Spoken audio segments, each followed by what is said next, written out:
So 2 দিনের break শেষে আবারও শুরু হতে যাচ্ছে ইউরো। রাউন্ড অফ 16 থেকে France, Portugal, England, Switzerland, Netherlands, তুর্কি, জার্মানি এবং স্পেন সহ টোটাল 8টা দল কোয়ার্টার ফাইনালে কোয়ালিফাই করেছে। সো এই 8টা দলের মধ্যে কোন 4টা দল কোয়ালিফাই করবে সেমিফাইনালে এবং কোন 4টা দল বাদ পড়বে কোয়ার্টার ফাইনাল থেকে?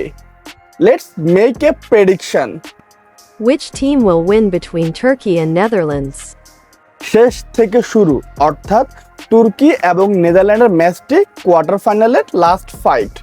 এবার আর্দা গুলারের জন্য তুর্কির প্রায় সবগুলি ম্যাচই দেখা হয়েছে আমার। সো আমার কাছে মনে হয়েছে তুর্কি লাস্ট বিশ্বকাপের মরক্কো যে রোলটা প্লে করছে, হয়তোবা তুর্কি এবারের ইউরোতে সে একই রোল প্লে করতেছে। এবং আমার কাছে মনে হয় তুর্কি হয়তো নেদারল্যান্ডসকে কোয়ার্টার ফাইনালে বিট করে সেমিফাইনালে কোয়ালিফাই করবে। Which team will win between England and Switzerland? England এবং সুইজারল্যান্ডের ম্যাচে আমি সুইজারল্যান্ডকেই এগিয়ে রাখবো, কারণ সাউথগেট একাই যথেষ্ট ইংল্যান্ডকে হারানোর জন্য। সো আমার মনে হয় না ইংল্যান্ড ল্যাংলায় খুব বেশি দূর যাইতে পারবে, হয়তো কোয়ার্টার ফাইনালেই তাদের জার্নি শেষ। Which team will win between France and Portugal? France, Portugal দুই দলই নিজেদের সেরা খেলাটা এখনো খেলতে পারছে না।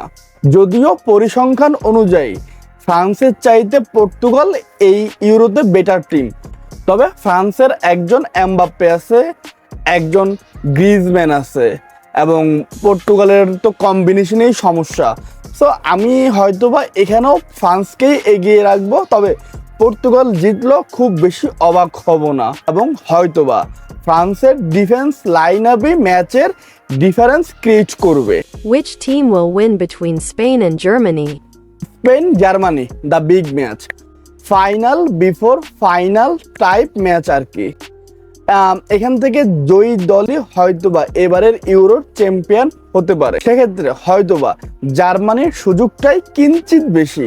স্পেন ভালো ফুটবল খেলতেছে, নো ডাউট অ্যাবাউট ইট, এবং আমি হয়তোবা 2014 সালে একটা ভাইব পাইতেছি এই জার্মানির কাছ থেকে। হয়তোবা জার্মানি স্পেনকে বিট করে সেমিফাইনালে মুভ করবে।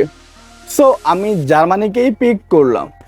আমার মতে সেমিফাইনালের 4 দল হতে পারে জার্মানি, ফ্রান্স, তুর্কি এবং সুইজারল্যান্ড। দেখা যাক কোয়ার্টার ফাইনালের রাউন্ড শেষে কয়টা মিলে আমাদের।